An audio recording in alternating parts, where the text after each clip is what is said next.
inside out again. The Lord works from the inside out. The world works from the outside in. The world would take people out of the slums. Christ takes the slums out of people, and then they take themselves out of the slums. The world would mold men by changing their environment. Christ changes men, who then change their environment. The world would shape human behavior, but Christ can change human nature. Ezra Taft Benson. I would like to share with you a personal story which I feel contains the essence of this book. In doing so, it is my hope that you will relate to the underlying principles it contains. Some years ago, our family took a sabbatical leave from the university where I taught so that I could write.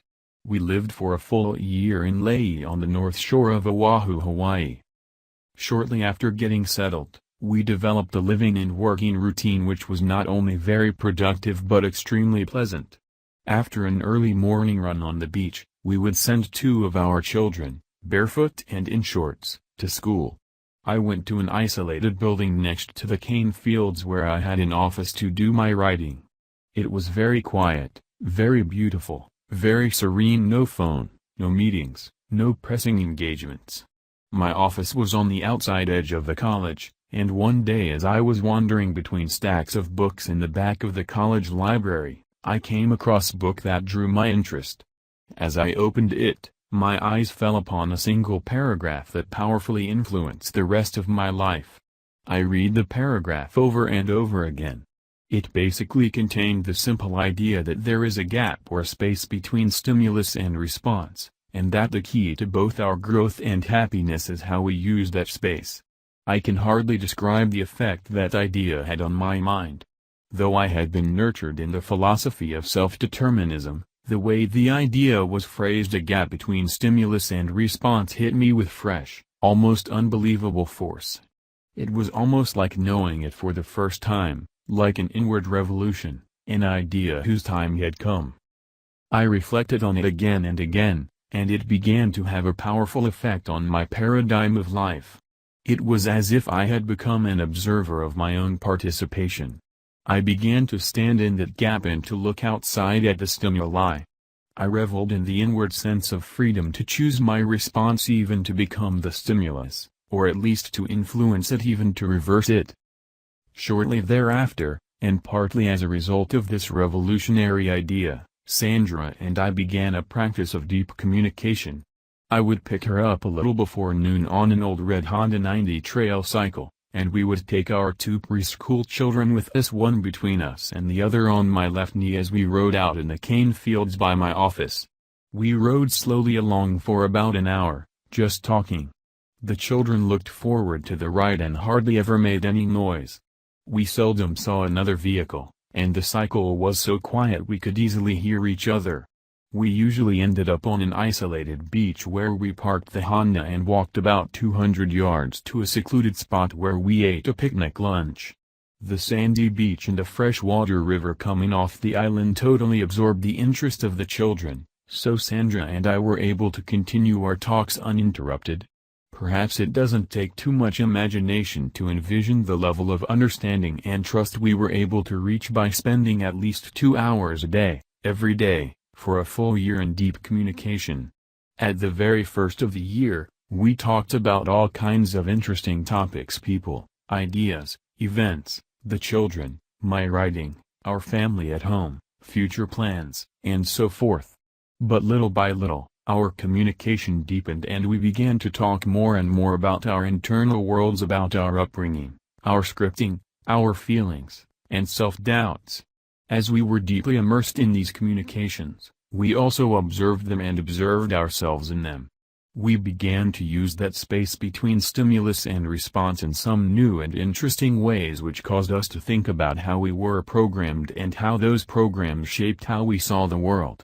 We began an exciting adventure into our interior worlds and found it to be more exciting, more fascinating, more absorbing, more compelling, more filled with discovery and insight than anything we'd even known in the outside world. It wasn't all sweetness and light. We occasionally hit some raw nerves and had some painful experiences, Embarrassing experiences, self-revealing experiences that made us extremely open and vulnerable to each other. And yet we found we had been wanting to go into those things for years. When we did go into the deeper, more tender issues and then came out of them, we felt in some way healed. We were so initially supportive and helpful, so encouraging and empathic to each other, that we nurtured and facilitated these internal discoveries in each other. We gradually evolved two unspoken ground rules. The first was no probing. As soon as we unfolded the inner layers of vulnerability, we were not to question each other, only to empathize. Probing was simply too invasive. It was also too controlling and too logical. We were covering new, difficult terrain that was scary and uncertain, and it stirred up fears and doubts. We wanted to cover more and more of it, but we grew to respect the need to let each other open up in our own time. The second ground rule was that when it hurt too much, when it was painful, we would simply quit for the day. Then we would either begin the next day where we left off or wait until the person who was sharing felt ready to continue. We carried around the loose ends, knowing that we wanted to deal with them. But because we had the time and the environment conducive to it, and because we were so excited to observe our own involvement and to grow within our marriage, we simply knew that sooner or later we would deal with all those loose ends and bring them to some kind of closure. The most difficult, and eventually the most fruitful part of this kind of communication came when my vulnerability and Sandra's vulnerability touched. Then, because of our subjective involvement, we found that the space between stimulus and response was no longer there. A few bad feelings surfaced. But our deep desire and our implicit agreement was to prepare ourselves to start where we left off and deal with those feelings until we resolved them. One of those difficult times had to do with a basic tendency in my personality. My father was a very private individual, very controlled and very careful. My mother was and is very public, very open, very spontaneous. I find both sets of tendencies in me, and when I feel insecure, I tend to become private, like my father. I live inside myself and safely observe. Sandra is more like my mother, social, authentic, and spontaneous. We had gone through many experiences over the years in which I felt her openness was inappropriate, and she felt my constraint was dysfunctional, both socially and to me as an individual, because I would become insensitive to the feelings of others. All of this and much more came out during those deep visits. I came to value Sandra's insight and wisdom in the way she helped me to be a more open, giving, sensitive, social person. Another of those difficult times had to do with what I perceived to be a hang-up Sandra had, which had bothered me for years.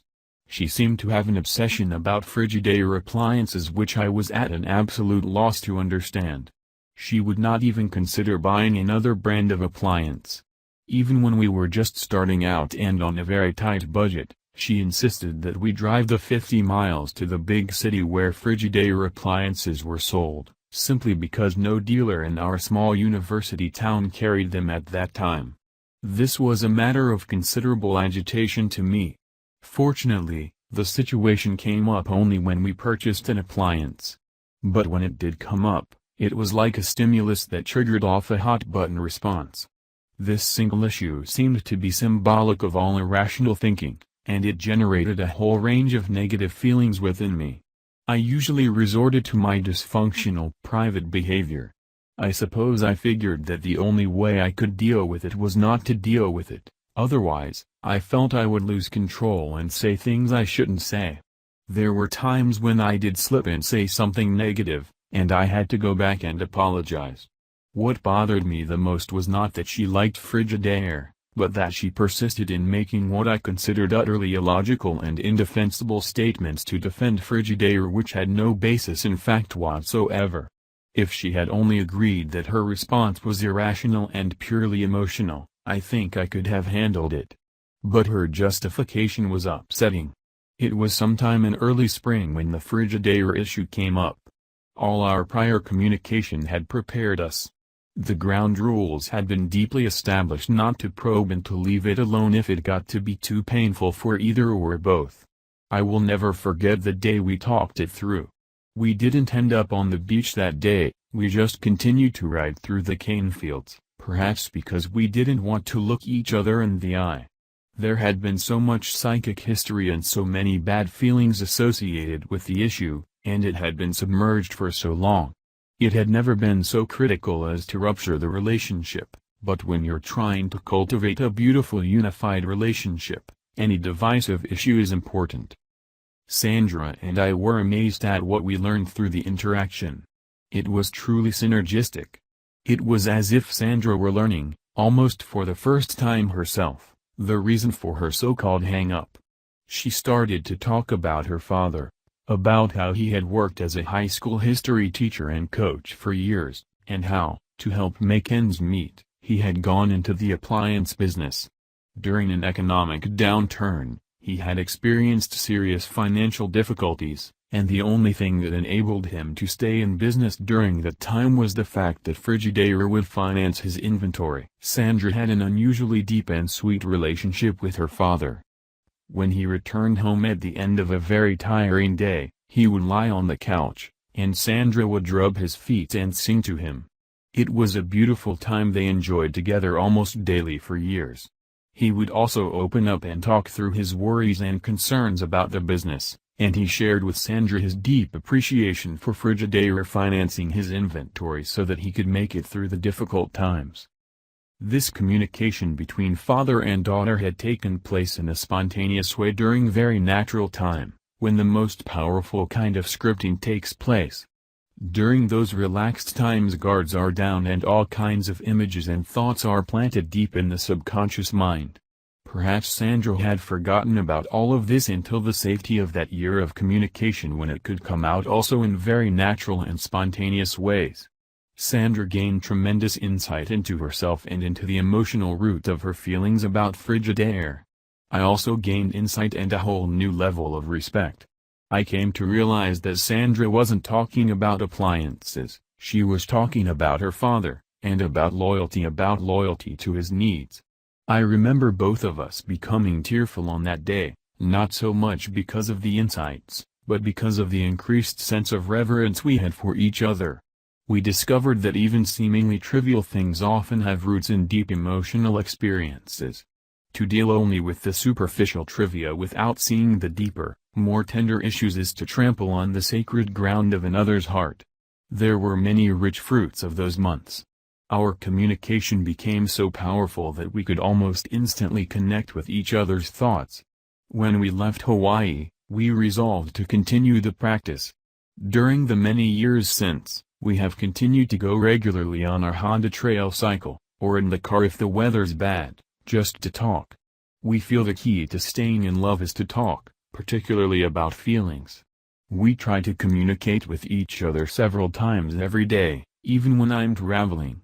It's like touching into home base, which accesses all the happiness, security, and values it represents. Thomas Wolfe was wrong. You can go home again if your home is a treasured relationship, a precious companionship.